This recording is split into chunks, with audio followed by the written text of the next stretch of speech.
Bueno, buenos días a todos. En primer lugar, agradecer a los organizadores de este quinta ola de fármacos huérfanos pues, que me hayan invitado a contarles la experiencia de la vida real, porque yo creo que después de lo que nos ha contado Toni Montserrat y Manuel Posada, pues ahora vamos a una parte menos glamurosa, que es realmente lo que ocurre cuando en un hospital nos enfrentamos a tener que manejar a un paciente con sospecha o con un diagnóstico certero de una enfermedad rara. Desde aquí también quiero agradecer, pues, sobre todo a las personas que me han enseñado mucho sobre enfermedades raras. Entre ellas está aquí Manuel Posada, porque compartimos nuestras vivencias en el Ministerio y trabajamos codo a codo en este tema. A todos los compañeros del Ministerio, a Pilar Soler, que sigue trabajando en enfermedades raras, y sobre todo a las asociaciones de pacientes, porque me han enseñado mucho de cuáles son los problemas que tenemos los hospitales o los sistemas sanitarios en el manejo de las enfermedades raras. De ellos hemos aprendido mucho y creo que debemos de seguir aprendiendo, ¿no? Como les he dicho, mi charla va a ser una charla no tan glamurosa, sino una charla de la vida real, de lo que ocurre. Y no me voy a centrar tanto en lo que es el medicamento huérfano, porque creo que antes de ponernos a tratar una enfermedad rara hay otra serie de problemas previos al tratamiento de la enfermedad rara que deberíamos de tener todos presentes, ¿no? Si analizamos lo que es el ciclo de un diagnóstico de un paciente con una enfermedad rara, vamos a tener que considerar tanto los aspectos de la detección precoz y de la sospecha diagnóstica, como una vez diagnosticado el paciente debemos atenderlo, y posteriormente el tratamiento. Yo creo que son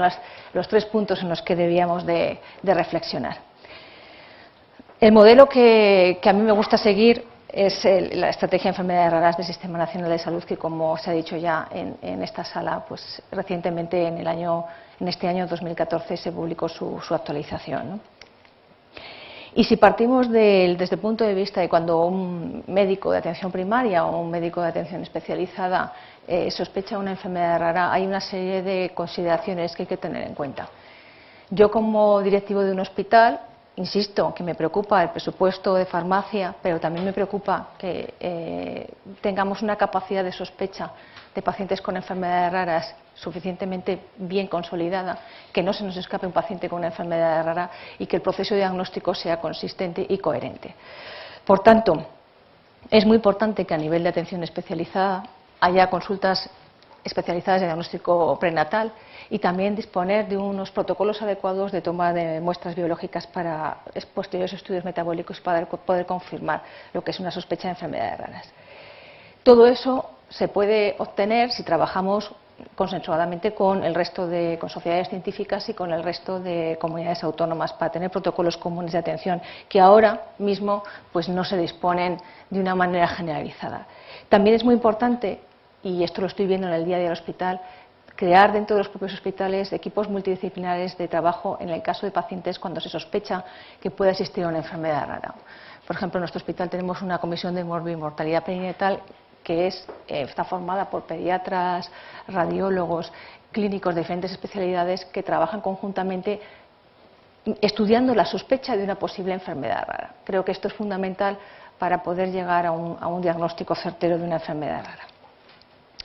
Si seguimos avanzando en lo que es el ciclo vital de un paciente que entra en un hospital con una sospecha de enfermedad rara, llegamos al momento del diagnóstico. Tenemos una sospecha y hay que empezar a realizar pruebas diagnósticas y, sobre todo, empezamos a movernos ya en el ámbito de la genética. Yo, como directora médica de un hospital, deciros que para mí es un reto. ¿Por qué? Porque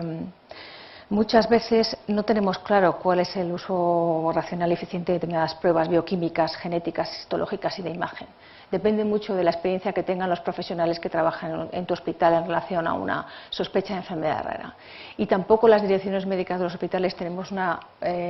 suficiente información como para poder evaluar, cuando un facultativo nos pide una determinada prueba genética, decir si esa prueba genética es necesaria para el transcurso del diagnóstico de este paciente o puede ser obviada. Y aún así, aunque digamos que es necesario avanzar en el diagnóstico de esta patología, nos enfrentamos a que no se dispone de un mapa de unidades de genética donde podamos saber en qué sitios se hacen determinadas pruebas genéticas.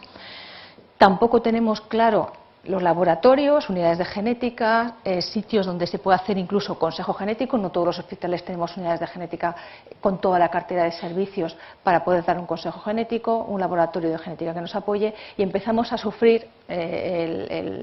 la soledad de intentar preguntar a ver dónde nos pueden hacer esta determinada prueba genética a lo largo bien de nuestra comunidad autónoma o incluso con otras comunidades autónomas o fuera de España. Por lo tanto, yo creo que sería conveniente poder disponer de un mapa de recursos eficiente, claro, donde podamos todos saber dónde se pueden hacer pruebas de genética, donde puede haber servicios que nos den apoyo en el consejo genético, porque tanto a nivel de una comunidad autónoma como a nivel del Estado, ¿no? Como ya les he comentado, pues no disponemos de esa cartera común de servicios asistenciales de genética, es muy difícil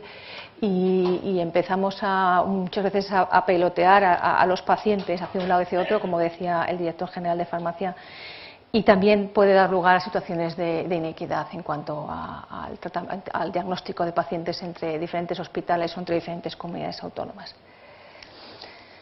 Pero hay que tener en cuenta que una vez que conseguimos pues, determinar que hay un laboratorio de genética que nos hace la prueba genética necesaria para la confirmación diagnóstica de este paciente, una vez que lo tenemos diagnosticado, la atención sanitaria que deben de recibir estos pacientes tiene que ser integral, continuada y coordinada entre los diferentes niveles asistenciales.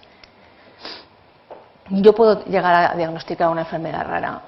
pero independientemente del diagnóstico tengo que ser capaz de darle al paciente esa atención integral y coordinada con un equipo multidisciplinar. Y en eso tengo que ser consciente y tiene que ser mi responsabilidad como dirección médica decidir si en mi hospital tengo esa capacidad de, independientemente de que yo haya llegado a un diagnóstico, puedo llegar a dar este tipo de atención.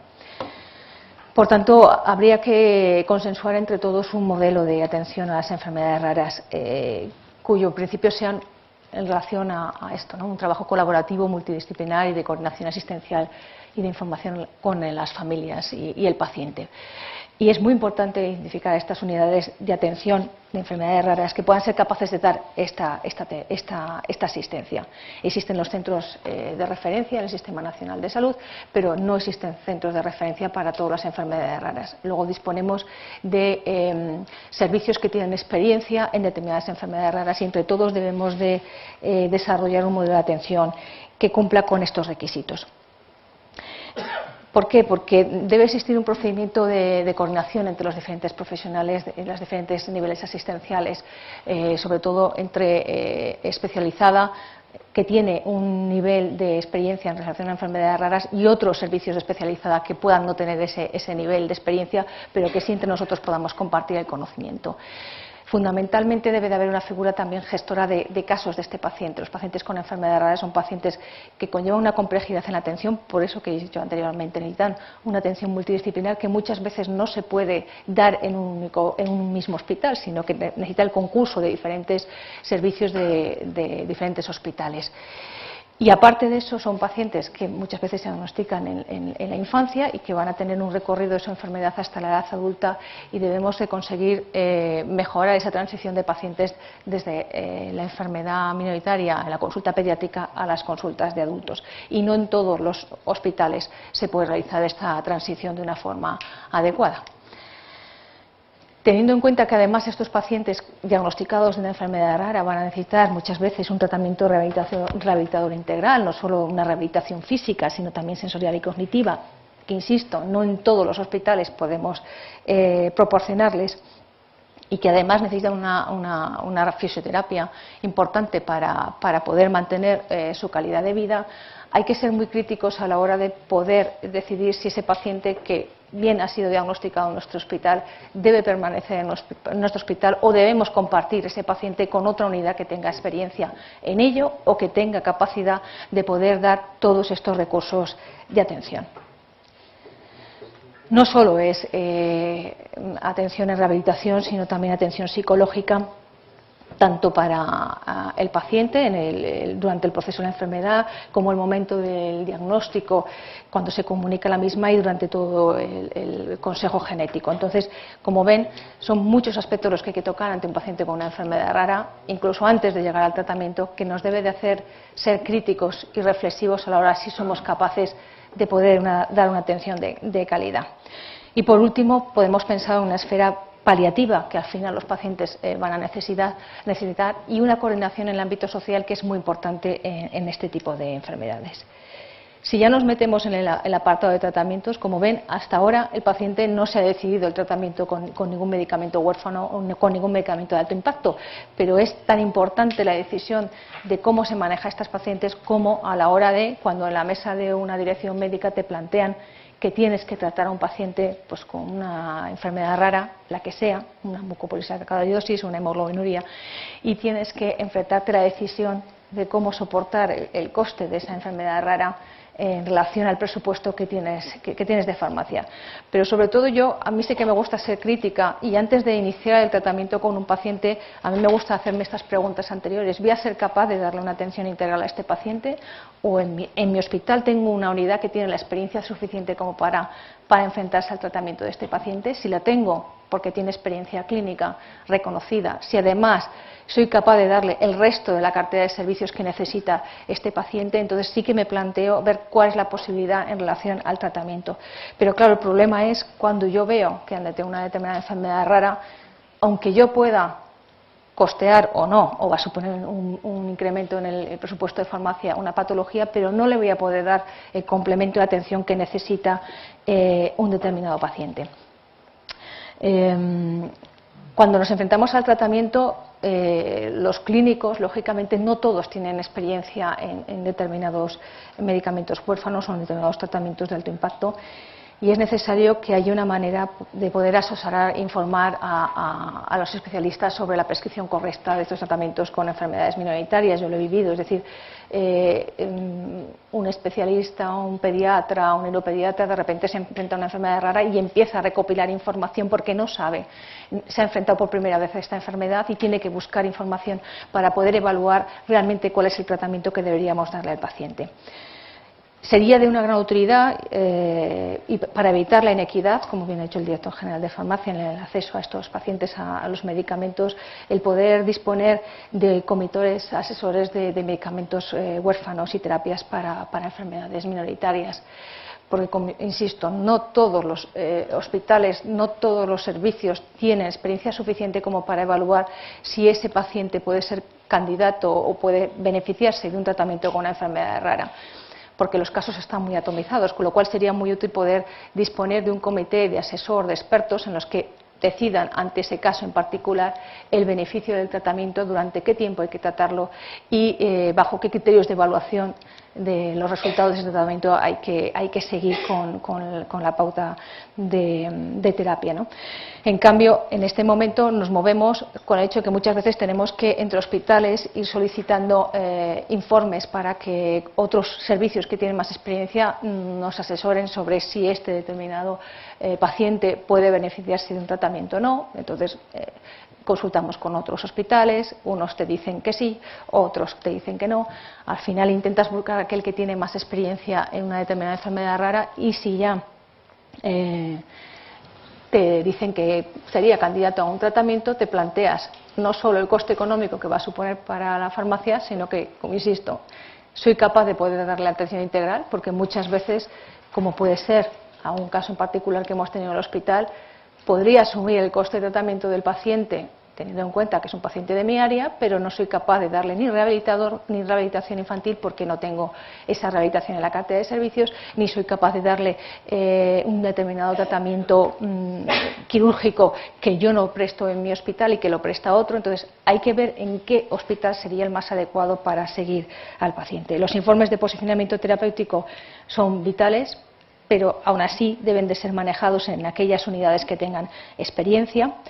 Y, como bien ha dicho el director general de farmacia, tener un fondo económico centralizado para mejorar la provisión y el acceso a medicamentos de forma equitativa es fundamental. Pero también hay que ser críticos, que aunque tengamos ese informe de posicionamiento, ese fondo económico centralizado, debemos de saber si en tu hospital eres capaz de manejar esa enfermedad. Aunque mi presupuesto de farmacia no suponga en ese momento que yo diagnostico una enfermedad rara un coste, si tengo un fondo económico centralizado, tengo que ser lo suficientemente crítica como para saber que para determinadas enfermedades yo tengo experiencia y por tanto me tengo que quedar con ese paciente y manejarlo, pero para otras enfermedades debería de ser otra unidad, otro servicio, otro centro, otro CESUR el que maneje ese paciente, independientemente de que, aunque se creen fondos centralizados, no supongan un coste económico. Yo creo que eso está centrado en crear un modelo de atención diferente a las enfermedades raras. No solo hay que olvidarse que también supone hay un coste en un tratamiento farmacológico, ¿no?, sino que estos pacientes necesitan muchas veces productos no clasificados como medicamentos, filtros solares, productos cosméticos, etcétera, que sí que se requieren para el tratamiento de estas enfermedades minoritarias y que muchas veces no están considerados. Y además hay que saber identificar qué otros dispositivos médicos son de utilidad para estos pacientes, de forma que se mejore la calidad en el acceso. Si nos centramos en que es necesario, por tanto, cambiar en el modelo de atención a las enfermedades raras, y dado que la Comunidad de Madrid acaba de publicar su modelo de atención a las enfermedades crónicas, las enfermedades raras no dejan de ser una enfermedad crónica durante mucho tiempo, algunos con un periodo de supervivencia mayor y otros menor, pero es una enfermedad crónica, y podríamos decir que las enfermedades raras, los pacientes de las enfermedades raras aparecen en este pico de la pirámide, son pacientes muy complejos y a veces con comorbilidades, y sería este el sitio donde se situarían los pacientes con las enfermedades raras. Si nos centramos en un modelo de atención a los pacientes crónicos o pacientes crónicos con enfermedades raras, para estos pacientes tendríamos que darle una serie de servicios, con una serie de herramientas, una serie de servicios, con una serie de profesionales y una serie de herramientas para poder mejorar la atención. Insisto, por tanto, que no solo es el coste del medicamento frente a una enfermedad rara, sino la capacidad de poder dar una atención de calidad a estos pacientes. Por tanto, habría que desarrollar modelos de atención que incluyeran todas estas figuras que están dentro de la estrategia de crónicos y que con matices se podrían desarrollar para una estrategia específica de atención ante la enfermedad rara, ¿no?, enfermedades gestoras de los casos, en el ámbito de primaria especializado o especializada, enfermedades de enlace, educadoras y los especialistas de referencia o especialistas de experiencia, ¿no? Si hacemos una especie de símil con el modelo de atención a las enfermedades raras y lo modificamos a las enfermedades minoritarias crónicas avanzadas, el eje de la atención debían de ser las unidades de experiencia, los CESURes, los centros que tienen experiencia en la atención, que trabajen de una manera coordinada con servicios de atención especializada que no forman parte, que no son unidades de experiencia, pero que por proximidad el paciente pertenece a esos hospitales, para poder disponer de recursos específicos. Por tanto, y con enfermeras gestoras de casos que enlacen ambos sistemas. Yo creo que no solo es importante el hecho de acceder a un tratamiento, que es mucho, sino también intentar dar una calidad de atención global a los pacientes con las enfermedades raras. Por tanto, habría que crear un modelo específico de atención que puede basarse en la estrategia de enfermedades crónicas, pero con matices. Aquí no juega un papel importante la atención primaria, pero sí podríamos definir dos niveles, que es la unidad de experiencia. Aquí se encontrarían los CESURes y aquellos servicios que, no siendo CESURes, tienen una experiencia reconocida para una enfermedad rara, y otro servicio hospitalario al que pertenece el paciente en cuestión. Lo dejo aquí como marco de reflexión para todos los que estamos aquí. Insisto que para una dirección médica no solo me importa el momento en el que tengo que enfrentarme al coste de un tratamiento de elevado impacto, porque es un medicamento huérfano, sino también si he sido capaz de hacer bien las cosas previamente y si soy capaz de hacer las cosas bien posteriormente. Entonces, esa es mi obligación como directivo, si soy capaz de darle al paciente una atención de calidad. Entonces, lo dejo ahí para el debate de la mesa. Muchas gracias.